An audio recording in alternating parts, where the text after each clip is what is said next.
Peddapalli ACP office, Sultanabad circle office, Basantnagar police stations లో ఆకస్మిక తనిఖీలు చేశారు Ramagundam CP Srinivas.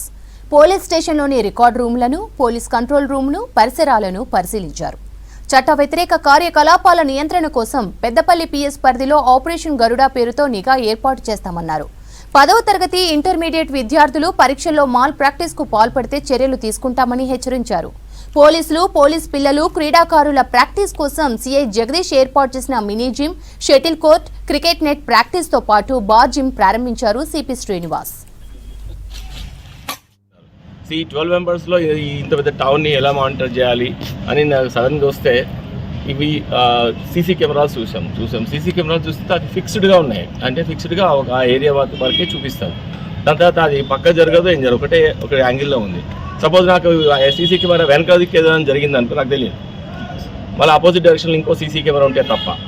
So then సడన్గా ఒక డ్రోన్ ఆపరేటర్స్ ఇక్కడ ఎవరో కొంతమంది అమేచర్ స్టూడెంట్స్, వాళ్ళు ఎవరో ఇంట్రెస్టెడ్ పర్సన్స్ ఉన్నారు అంటే, why don't we use the drone, let us try this అని చెప్పి ఇప్పుడు ఈ సెకండ్లో నాకు వచ్చిన ఆలోచన ఇది.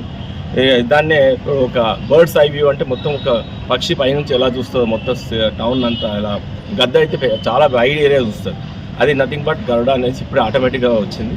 సో దాన్ని ఒక క్యాప్షన్గా వాడి ఆపరేషన్ గరుడ అని ఈ పెద్దపల్లిలో ఒకసారి వీళ్ళు ఆల్రెడీ మా ఇన్స్పెక్టర్ అండ్ ఏసీపీకి చెప్పాము. అది తీసుకొచ్చి ఆల్రెడీ వాళ్ళు ఆపరేటర్ వాళ్ళే ఉంటారు కాబట్టి ఎలా ఆపరేట్ అవుతుంది, మనము ఎలా సందుల్లో పైనుంచి చూడొచ్చు, లేకపోతే డెజర్ట్ ఏరియాస్లో, లాస్ట్ పెరిఫరీస్లో, లాస్ట్ బార్డర్ ఏరియాస్లో చూడొచ్చు కదా అని చెప్పేసి అనిపించింది ఆలోచన. Then will implement it, will take the feedback, and it is working well, then will implement other